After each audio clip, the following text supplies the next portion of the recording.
అమ్మ మరి శ్రీ శక్తి పేరుతో మహిళలకి ఫ్రీ బస్సులు అనేది అందుబాటులోకి తీసుకొస్తున్నారు కదా, ఎలా అనిపిస్తుంది? మంచిగా బాగా అనిపిస్తుంది, మాకు మంచిగా అనిపిస్తుంది.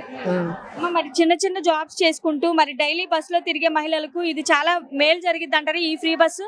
మేలేనండి, మేలు. వాళ్ళు కూడా ఛార్జీ డబ్బులుగా ఖర్చు తగ్గిద్ది కదా, దాన్ని బట్టి మేలేగా. అది ఈ ప్రభుత్వం రావటం అన్ని మంచి పనులే చేస్తున్నారు, మేలే. మరి మీరేం మంచి పనులు చేస్తున్నారు ఈ ప్రభుత్వం వచ్చిన దగ్గర నుంచి అని అంటున్నారు. అసలు ఈ కూటమి ప్రభుత్వంలో ఏమీ చెయ్యట్లేదు అని చెప్పి మరి గత ప్రభుత్వం వాళ్ళు విమర్శిస్తున్నారు కదమ్మా. పని పాటలేని వాళ్ళు విమర్శించడానికి వాళ్ళు ముందే ఉంటారు. వాళ్ళు గిట్టనోళ్ళు, గిట్టోళ్ళు హ్యాపీ అంటున్నారు, మంచి పనులు అంటున్నారు. ఎవరైనా అంతే, గిడితే గిట్టినట్టే మాట్లాడతారు. అది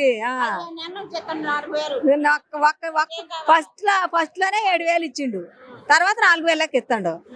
ఫస్ట్ తారీఖు తప్పిలేదుగా. 1000 రూపాయలు పెంచడానికి 5 సంవత్సరాలు పట్టింది మరి. మరి అలాగే ఒక మాట, పొద్దున మా బస్ కి యాక్సిడెంట్ అయింది, మేము వస్తుంటే ఆ బస్ కి యాక్సిడెంట్ అయితే ఆ యాక్సిడెంట్ అయినా కానీ మేము లెక్క చేయకుండా చంద్రబాబు గారి పాలనలో మేము చాలా సంతోషంగా ఉన్నామని, దెబ్బ తగిలినా కూడా దాన్ని లెక్క చేయకుండా వచ్చాం మేము. అది ఓకేనా? దెబ్బలు తగిలింది. బస్సు వస్తే అలా లారీ టచ్ అయింది. అమ్మ మరి ఒక మాటలో ఈ ఫ్రీ బస్ పథకం మీద మీ అభిప్రాయం ఏంటి?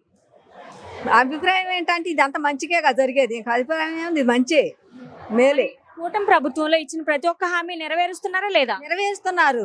అన్ని ఒకదాని ఒకదాని అన్ని ఒకసారి ఎవరు చేయలేరు కదా, ఒకదాని ఒకటి చేస్తూనే ఉన్నారు.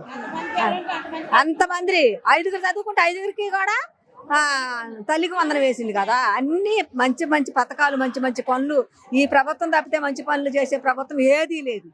అది అయితే మరి కూటమి ప్రభుత్వం మంచి ప్రభుత్వం అంటారా? మంచి ప్రభుత్వం, మళ్ళా ఇదే రావాలి. ఎందుకు? నమ్మకం, అభిమానం?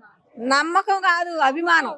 అది రెండు కూడా, అభిమానం నమ్మకం కూడా. మరి ఇప్పటి నుంచి ఎక్కడికి వెళ్ళాలన్నా మరి ఫ్రీ బస్ లో వెళ్తారా హ్యాపీగా? ఇక స్టార్టింగ్ చేసినగా వెళ్తాం, అసలు హ్యాపీ హ్యాపీ హ్యాపీ.